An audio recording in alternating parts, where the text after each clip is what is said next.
La reforma en Francia, capítulo 12, capítulo que nos toca hoy, donde vamos a ver cómo la semilla del Evangelio iba avanzando a pesar de las dificultades. Y sobre todo me viene a la mente la parábola del trigo y la cizaña, que está en Mateo 13, versículo 20, del 24 al 30. Es una parábola que todos conocemos bien, ¿verdad? En este caso, el trigo podría representar la reforma haciendo una comparación, la palabra de Dios, pero ¿quién sembró la cizaña? Jesús dice que la cizaña la sembró.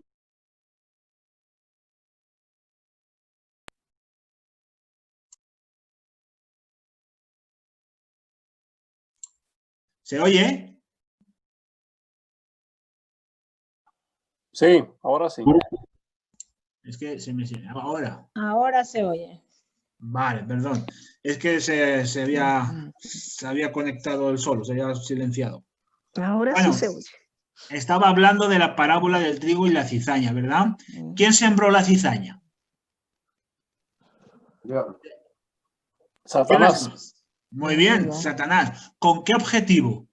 ¿Por qué? Para confundir. Muy bien, para que la cizaña ahogase al trigo, ¿verdad? Y la verdad no pudiese salir adelante. Ahora bien, cuando le dicen al Señor, ¿quieres que la cortemos? ¿Por qué el Señor dice que no? Que no la cortéis, dejarla que crezcan. Para que no saque también al trigo. Muy bien. Luego al final vemos qué ocurre con el trigo. El trigo es llevado al granero y la cizaña es quemada, ¿no?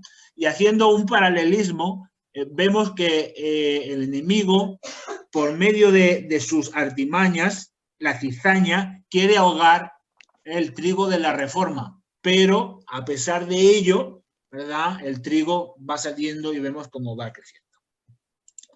Bueno, vamos a ver un poquito la introducción. Recordemos un poquito la semana pasada que hablábamos de la dieta de Spira en Augsburgo, donde fueron dos hitos muy importantes. ¿Para qué? Bueno, en primer lugar, para el avance de la reforma en Europa, sobre todo después de la protesta de los príncipes, donde al parecer se gana una pequeña batalla y vemos cómo toda la reforma se va extendiendo poco a poco por muchísimos lugares.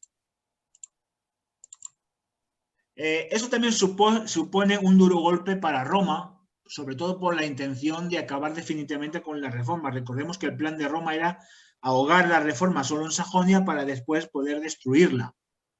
La protesta de los príncipes fue muy importante y a partir de ahí en muchos territorios se pudo escoger libremente la religión o el culto. En este caso era o soy reformista o soy católico. Es cierto que Satanás no cejó en su empeño y hubieron conflictos por ambas partes. Se derramó sangre, muchos murieron por defender la verdad y otros fueron capturados por las tropas imperiales, aunque murieron de ambas partes. En toda batalla, ¿verdad? Siempre hay pérdidas por ambas partes. Pero bueno, al final la verdad triunfa y Roma salió derrotada y el papado sufrió un duro golpe que poco a poco fue terminando en 1798 con la captura del Papa Pío VI. Eso sobre todo debido a unos sucesos que el capítulo de esta semana nos comentaba. Y también el precio económico de las guerras fue muy alto, tanto para el imperio como para el papado. Fue cuando fue decayendo hasta esa herida mortal que estaba profetizada. Bueno, la verdad de siempre salió adelante, la verdad de Dios siempre triunfó. Carlos V no pudo detener la obra de Dios. Carlos V, el emperador, combatía contra un poder superior, no con un ejército humano, sino contra la voluntad de Dios. Aquí hay un texto que es el de Zacarías 4:6, que dice, no con espada ni con lanza, sino con el poder de mi espíritu, dice el Señor. Amén. Está claro que el emperador era la persona más importante del imperio y tenía a su cargo el mayor ejército, no solo el ejército que conformaba el territorio español, porque Carlos V era español, Carlos I de España, sino todo el ejército de todo el imperio, incluso se añadieron las tropas papales. Parecía que iba a aplastar a los reformistas, porque los reformistas eran campesinos, era gente normal, muy pocos eran gente de guerra, gente de batalla, pero Carlos V no pudo, y no es porque luchó contra otro ejército superior, sino que luchó contra Dios, porque Dios siempre iba a estar ahí para que su verdad siempre avanzase y siempre saliese a la luz. No pudo impedir el avance de la luz del Evangelio. Es cierto que Carlos V en un principio no quería luchar contra la reforma porque él tenía otras historias, pero la presión de Roma fue brutal. El Papa, Roma, que hay que terminar con esto, hay que exterminarlo. Y fijaros cómo terminó Carlos V. Carlos V se fue a un monasterio y abdicó, no quiso saber nada y allí pasó sus días tranquilamente. Se retiró porque quedó totalmente abatido, totalmente cansado. Daros cuenta que él recibía presiones por todos los lados y claro, llegó un momento en que no pudo y al final dijo, pues hasta aquí hemos llegado.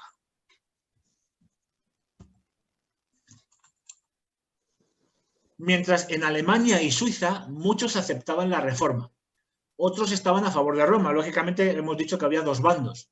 Los resultados de las guerras fueron desastrosos.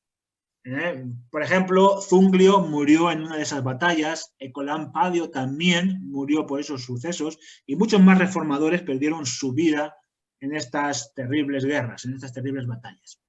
Roma parecía que iba recuperando el terreno perdido, pero Dios levantó obreros en otros países para que predicasen la palabra de Dios. Y esto es muy interesante porque no pensemos que la reforma salió Lutero y de ahí se fue extendiendo. Sí, pero la reforma empezaba a germinar en otros lugares. Por ejemplo, vamos a hablar de la verdad en Francia. La verdad en Francia ya fue predicada por los valdenses mucho antes de Lutero. Entonces ya había ahí una semilla que empezaba a germinar y fue muy interesante. Bueno, en Francia había empezado a amanecer antes de que Lutero fuese conocido en Europa.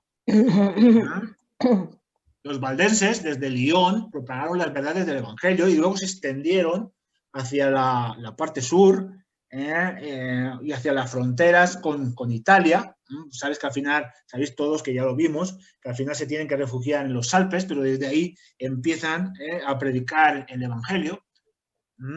Y bueno, y ahora nos vamos a la aparición de un hombre muy importante. Fue Jacques Lefebvre. Lefebvre fue un hombre muy importante para que la verdad avanzase en Francia. Nació en Pas de Calais en el 1450 y murió en Nérec en el 1537.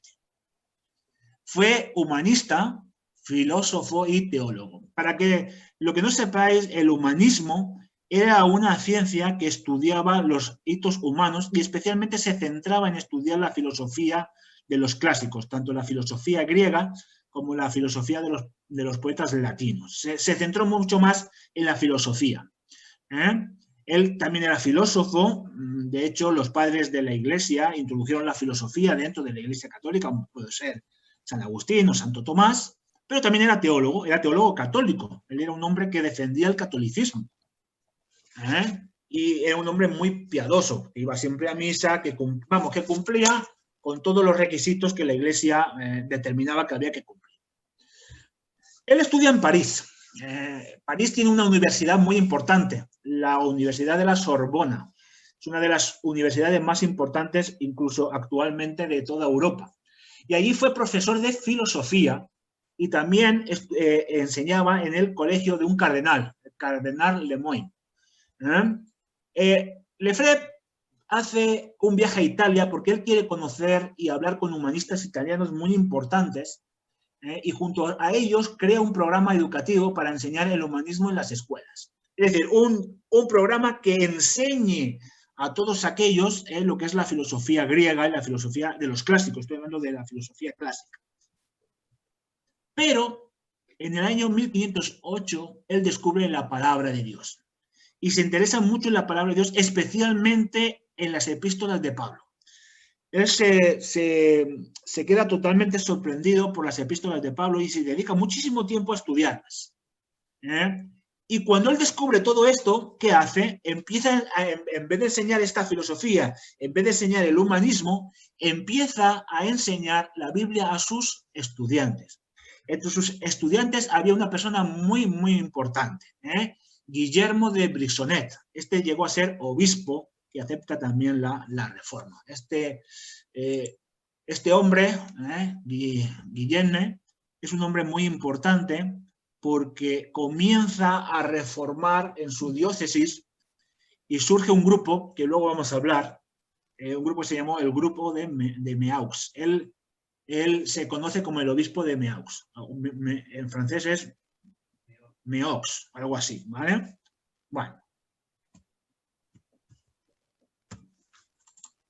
Bueno, vamos a hablar solo un poquito de este hombre porque es bastante importante. ¿Veis? Como Dios tiene en todos los lugares, tiene hombres sinceros y mujeres sinceras que descubren la verdad, ¿verdad? Y quieren seguir esa verdad.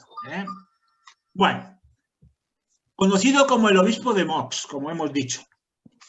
Junto a Lefebvre y otros grandes teólogos forman lo que se conoció como el grupo de Meaux o círculo. Se conoce por varias maneras en la historia. Y lo forman en el año 1521. Sus convicciones religiosas y su estudio de la palabra de Dios lo llevan al convencimiento que es necesaria una reforma en la Iglesia Católica. Y él comienza a intentar reformar su diócesis, donde él tenía su ámbito de influencia. En el 521 se une a este grupo por mediación de este hombre alguien muy importante para el avance de la reforma. Fue la reina Margarita, hermana del rey Francisco I de Francia. Ella, Margarita, luego vamos a hablar un poquito de esta mujer porque es una mujer muy interesante. Fue la primera mujer que luchó por la igualdad de las mujeres, especialmente por las mujeres de la corte, porque en esta época las mujeres de la corte no eran nada, sencillamente estaban siempre superditadas a los hombres, al rey, y ella luchó para que las mujeres también tuvieran un papel muy importante. Fue protectora de la reforma, ayudó a muchos predicadores reformistas a eludir la prisión, la Inquisición, y sobre todo a las autoridades, la Inquisición. Ella ayudó a muchas personas a que pudiesen escapar y no entrasen en prisión. Incluso el rey Francisco I también estuvo un tiempo muy grande apoyando mucho a la reforma. Organizó grupos sociales donde se predicaba la verdad del Evangelio, grupos pequeños, incluso algunos grupos se reunían en el mismo palacio, con el beneplácito del rey, con el permiso del rey. Fijaros si fue tan importante esta mujer que en la historia se llama la mecenas de la reforma, porque hizo un papel muy importante. Luego vamos a hablar un poquito más de ella. Bueno, aquí tenemos dos fotografías, la de arriba es de Lefebvre y la de abajo es del rey Francisco I. Francisco I se le conoce como el rey de las artes. Era un hombre que quería aprender mucho. Lo que pasa es que luego tiene un problema con Carlos V y a partir de ahí es cuando él se desvía un poco del arte y de todo esto. Incluso estuvo a punto de aceptar la reforma, a punto. Lo que pasa es que ocurrió algo que lo hizo cambiar de opinión. Luego lo vamos a ver. Bueno, Lefebvre deja de lado la filosofía, como hemos dicho, y comienza a dar estudios de la Biblia. El rey Francisco I casi acepta la reforma, pero está envuelto en unas presiones políticas y sobre todo la presión de Roma lo hacen desistir y entonces se pone del lado del papado. Él lo hace porque ocurre un hecho importante que a él le molestó mucho, que luego lo vamos a ver, porque eso marcó un episodio muy importante en la reforma en Francia, en la lucha en contra de la reforma en Francia. Fue enemigo de Carlos V, Carlos I. ¿Por qué fueron enemigos? Porque Francisco I que anhelaba ser el emperador del imperio, el imperio germánico, germánico-románico, ¿de acuerdo? Germánico-romano, perdón. Codiciaba ese puesto y eso hizo que entre él y el emperador Carlos V hubiese una gran enemistad que terminó en una batalla en la cual Francisco I fue capturado, fue hecho prisionero. Pero bueno, vamos a acercarnos un poquito en el papel de la palabra de Dios. Estamos ahora viendo cómo Lefebvre y el obispo deseaban que el pueblo tuviese acceso a la palabra de Dios en el idioma natal. Es cierto que Lefebvre se ve un poco influenciado por los libros de Lutero. Él leyó a Lutero y también el obispo y vieron que Lutero tenía razón. Entonces dijeron, no, es necesario que la palabra de Dios sea llevada al pueblo en el idioma que el pueblo conozca. Lefebvre traduce el Nuevo Testamento al francés, mientras que en Alemania se publica la Biblia de Lutero, la Biblia que Lutero había traducido al alemán. También teníamos la Biblia de Wycliffe en inglés y vemos como también Zwinglio también había hecho en el idioma un poco alemán, suizo, ahí hizo también. Vemos como la Biblia en varios lugares ya se va traduciendo al idioma que todo el mundo podía entender. El obispo apoya esta causa y a partir de este momento se comienza a predicar la verdad, se reúnen en grupos nocturnos para enseñar a los ciudadanos las verdades de la palabra de Dios y hubo una transformación en los corazones de mucha gente. Mucha gente comenzó a ver la verdad y empezó a aceptarla en todo momento. ¿Qué enseñaban? Bueno, entre otras cosas, este grupo, que ya era muy numeroso, porque entre otros se añadió al grupo Guillermo Farel, que fue una persona que ayudó mucho a Calvino, Gerard Russell, otro gran reformador, teólogos, poetas y artistas que amaban la palabra de Dios. Entre estas cosas, ellos creían que la Iglesia debía volver a los principios del cristianismo primitivo, de la Iglesia primitiva. La Iglesia tenía que conocer la doctrina de Cristo, no la del Papa. Ellos decían que el Papa no tenía que tener tanto poder, sino que el poder lo tenía que tener Cristo. Es decir, teníamos que conocer la doctrina de Cristo. Que la palabra de Dios como única norma de fe y prácticas cristianas. Se rechazó la devoción a los santos, como dice la palabra de Dios. Las indulgencias fueron también criticadas por este grupo. Y decían que tanto el culto, la misa, debía ser en la lengua del pueblo. El pueblo debía entender la palabra de Dios. Y así como traducir al idioma la Biblia y todos los demás textos. Los padres de la Iglesia, los de Lutero, es decir, que se tradujesen a todos para que todo el mundo pudiese alcanzar ese conocimiento. ¿Pero qué ocurrió? Claro, Roma es informada de todo esto y entonces se levanta en contra de este grupo. Los teólogos de la Universidad de París y el clero avisan a Roma de la labor que estaba realizando el obispo y Lefebvre. Claro, como Lefebvre estaba enseñando todo esto en la universidad, muchos profesores que eran teólogos, que formaban parte del clero, avisan a Roma diciendo, oye, aquí está ocurriendo algo. Allí, en cada día, aumentaba el número de personas que aceptaban la reforma. Veían como mucha gente dejaba el catolicismo y aceptaba la verdad del evangelio. Esto llamó la atención de los clérigos que se levantaron en contra de la reforma. Pero el rey, en primera instancia, pudo contener el ataque del clero. Francisco I en esta época hizo una gran labor para calmar la situación y permitir que la reforma se pudiera seguir adelante. Pero claro, finalmente Roma se impuso. El poder de Roma era tanto que al final Francisco I tiene que no claudica, sino que tiene que abandonar la idea que tenía de defender la reforma. El obispo fue capturado, fue acusado de hereje. ¿Por qué? Porque él públicamente apoyaba a Lutero y a los escritos de Lutero. Y recordad que Lutero, por la dieta de Worms, ya había sido declarado hereje, sus escritos, y todo aquel que los leyese, que los predicase, que los imprimiese, había esa prohibición. Y entonces, como el obispo públicamente había apoyado los escritos de Lutero, es acusado de hereje y le amenazan con que lo iban a quemar. Pero esto le hace que finalmente se retracte y se libró de la muerte, aunque fue declarado inocente por parte del Parlamento francés. El rey aquí lo apoyó bastante, y especialmente la reina Margarita, y es declarado inocente. Y así es muy interesante porque muchos historiadores dicen que este hombre al fin se retractó, pero luego siguió apoyando la reforma. Entonces vemos que a pesar de todo quiso intentar de nuevo reformar su diócesis y finalmente fue encerrado en un castillo, en el castillo de Esmán, donde murió en 1534.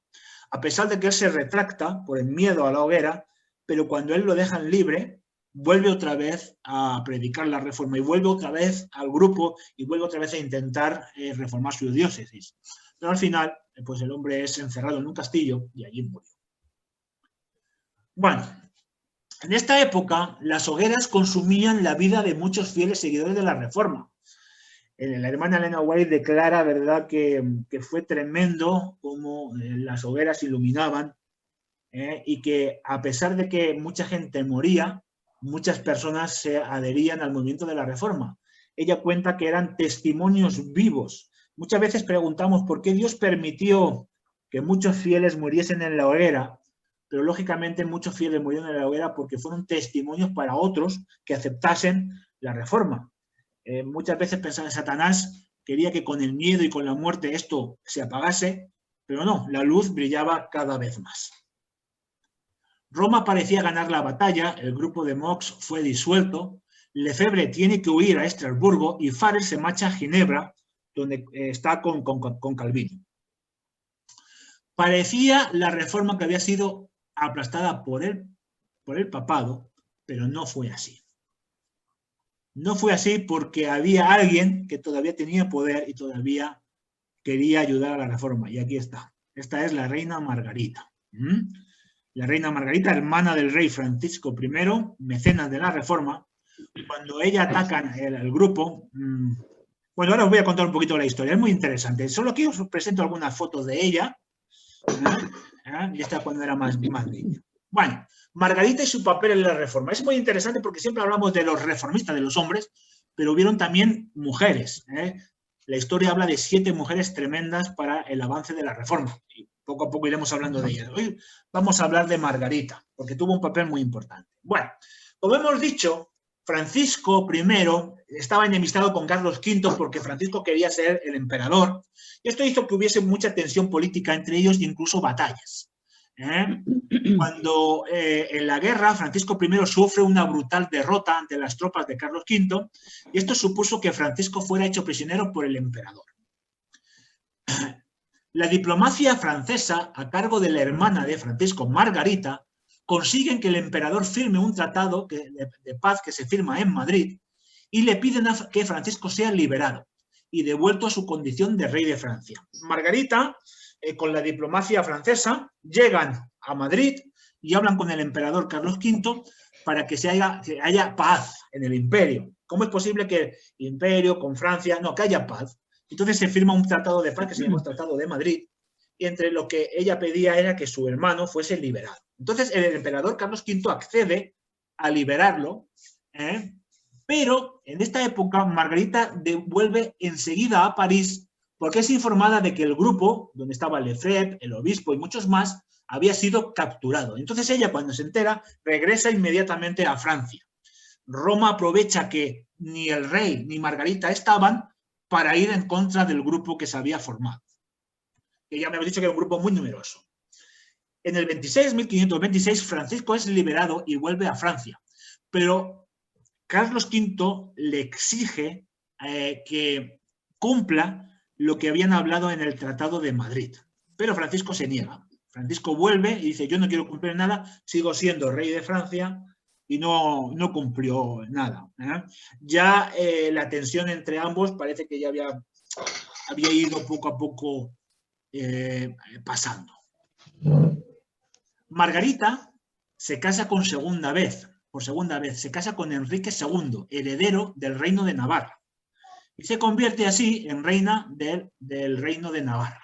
Y es muy importante porque cuando ella viene a España, al reino de Navarra, impulsa desde la Universidad de Navarra la Reforma.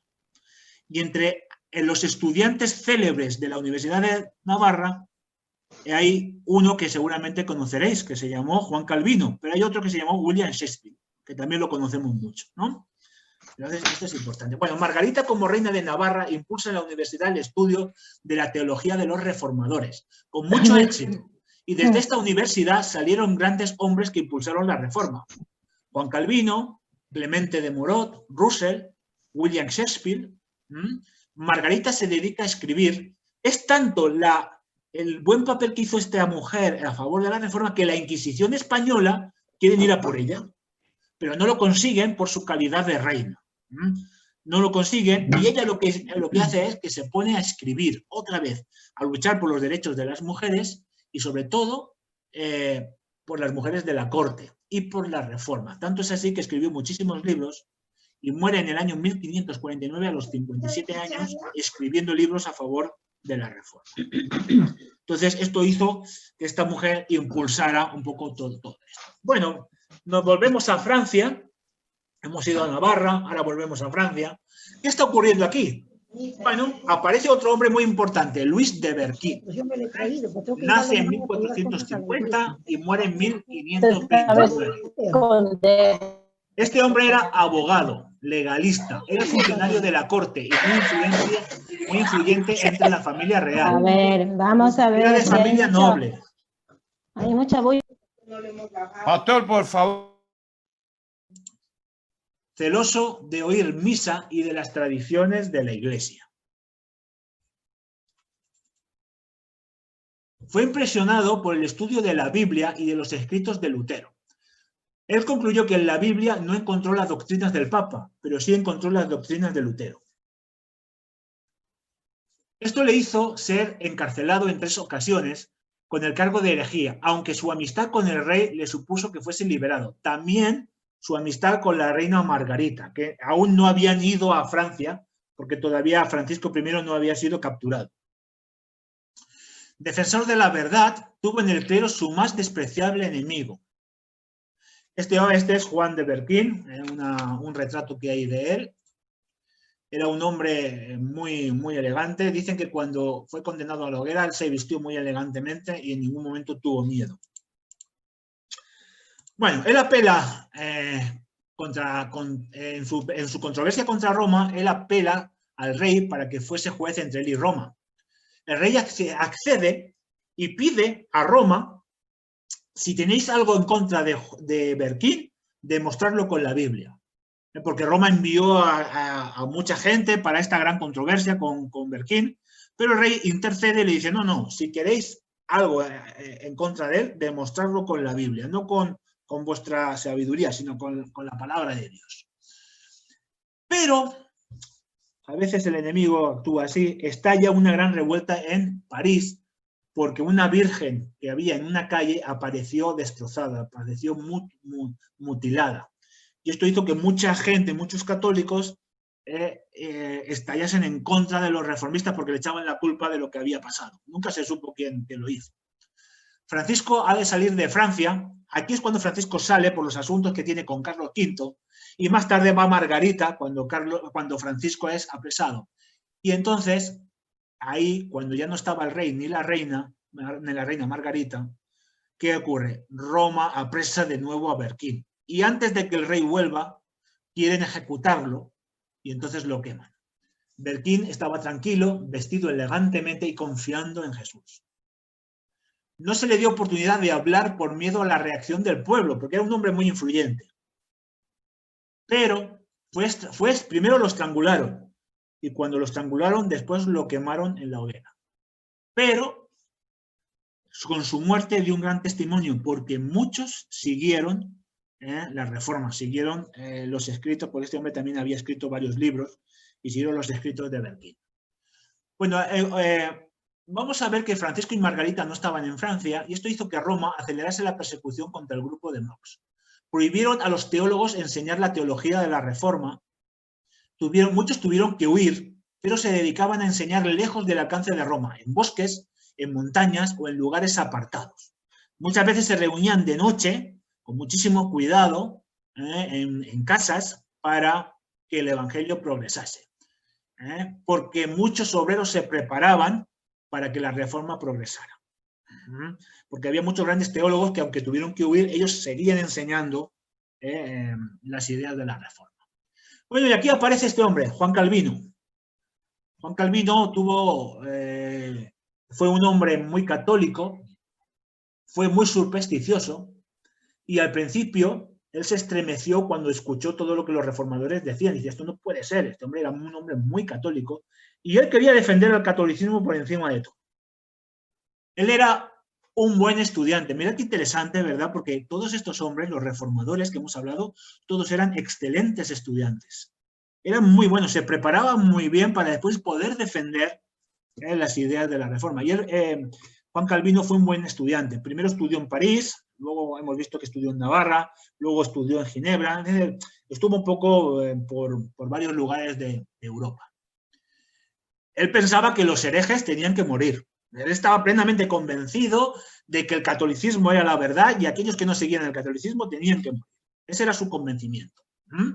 Así que él dijo, yo defenderé el catolicismo frente a la reforma. Pero ocurre algo en su vida. En el año 1533 ocurre algo que cambió su vida. Este año, el rector de la Universidad de la Sorbona en París, cuando comenzó el curso, hace un discurso público y se apoya en la Biblia y en los escritos de Lutero. Y habla de la justificación por la fe.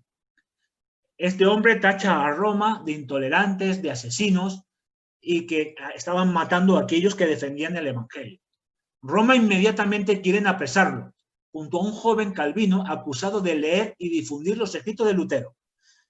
Calvino empieza a estudiar a Lutero y empieza a convencerse, y entonces un amigo les avisa de que Roma iba por ellos y tienen que huir de Francia. Calvino huye y se establece en Ginebra, donde estudia los escritos de Lutero y junto a Farel hacen progresar la reforma.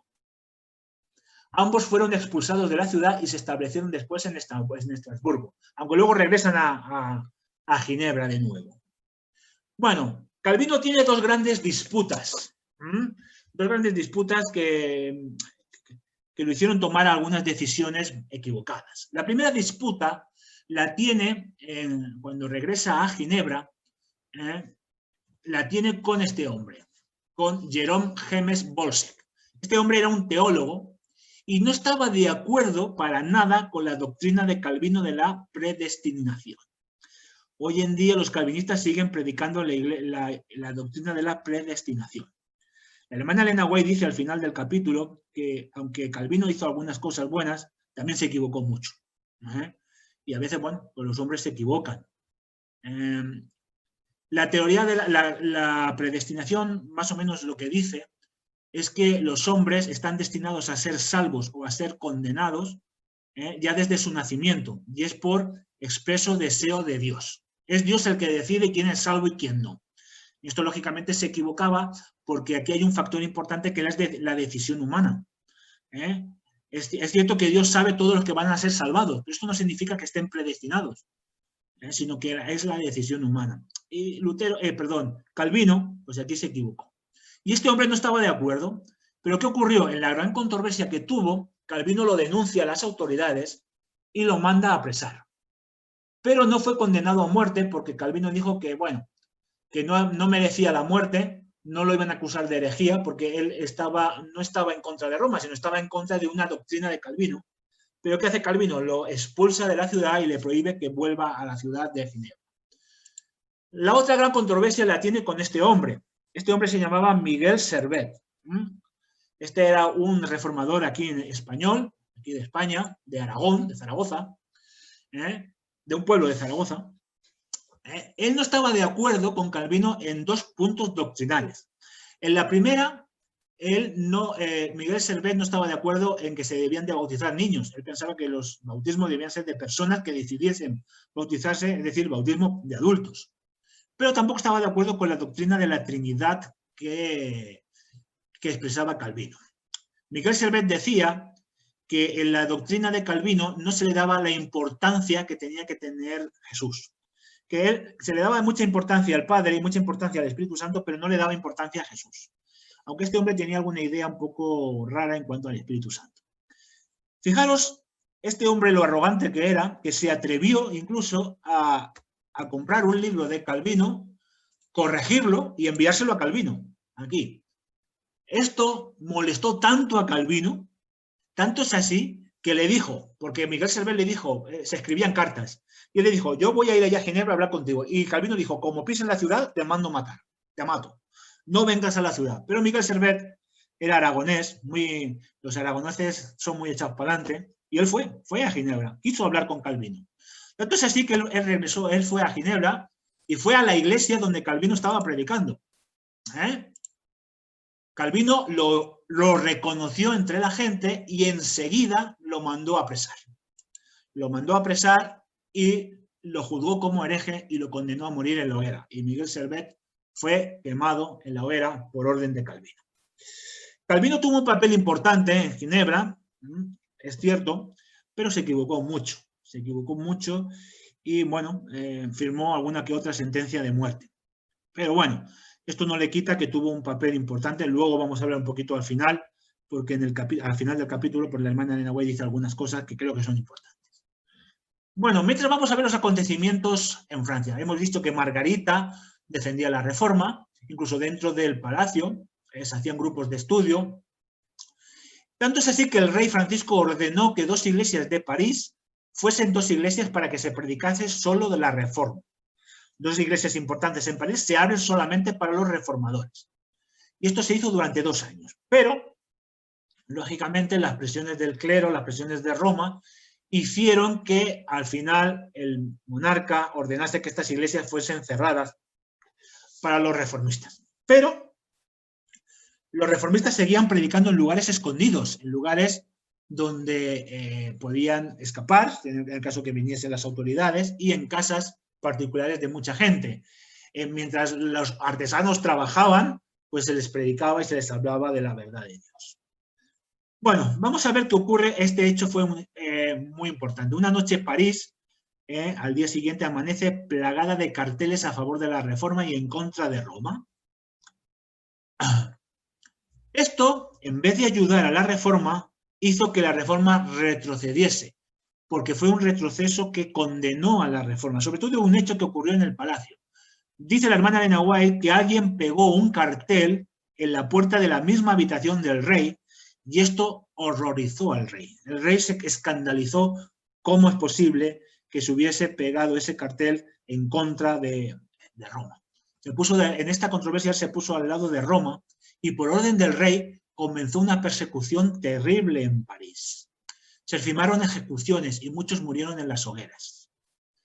Esto se llamó el reinado del terror, porque se desató una gran persecución en contra de los reformistas. Vemos que muchas veces, cuando queremos defender la verdad, a veces la defendemos de una manera no correcta, y esto en vez de ser bueno es malo.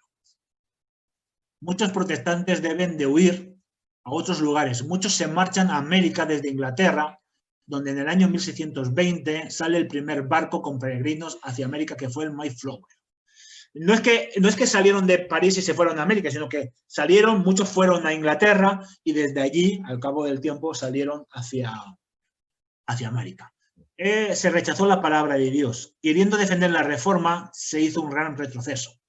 Se entronizó a la diosa razón, nació el ateísmo y la negación de Dios.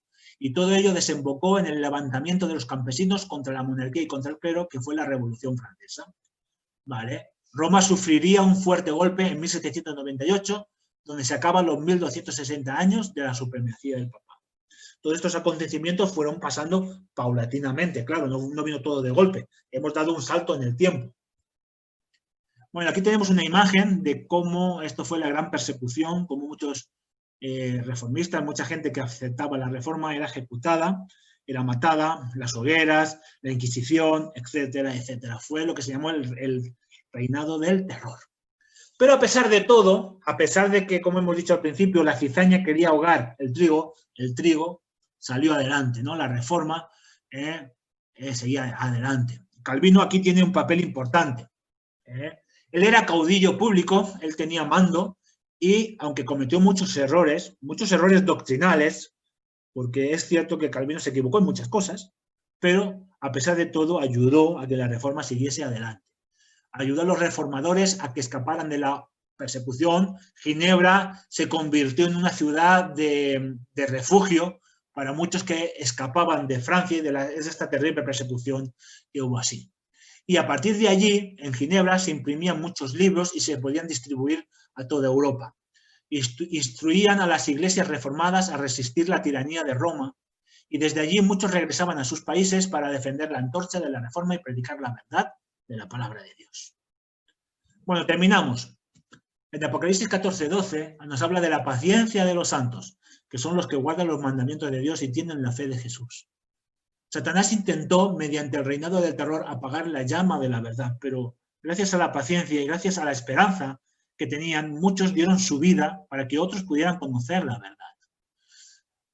Satanás utilizó todos sus medios, poder político, religioso, la Inquisición, la hoguera, la amenaza, la persecución, siempre lo mismo. Hemos ido viendo a lo largo de otros capítulos como es siempre así, pero a pesar de todo la reforma avanzaba. No lo consiguió por medio de la fuerza, lo intentó por medio de las letras.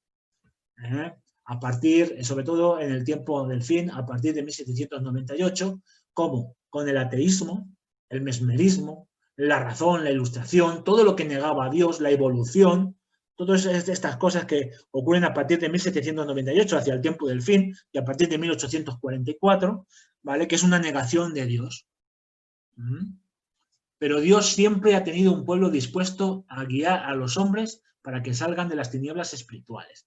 Todo esto lo vamos a ver, porque vamos a ver un capítulo, después hay un capítulo en el conflicto que habla de la Revolución Francesa. Ahí veremos más en detalle todo esto, pero lo importante es que hombres y mujeres, que a pesar de las muertes, a pesar de las persecuciones, a pesar de las amenazas, alumbraban el camino para que muchos pudieran conocer la verdad. Y toda Europa, y luego toda América, y luego todo el mundo fue iluminada por la luz del Evangelio. Y aquí entramos nosotros, como hombres y mujeres, que también debemos alumbrar con la verdad del Evangelio. Y que el Señor nos dé mucha sabiduría y que el Espíritu Santo nos dirija en todo momento.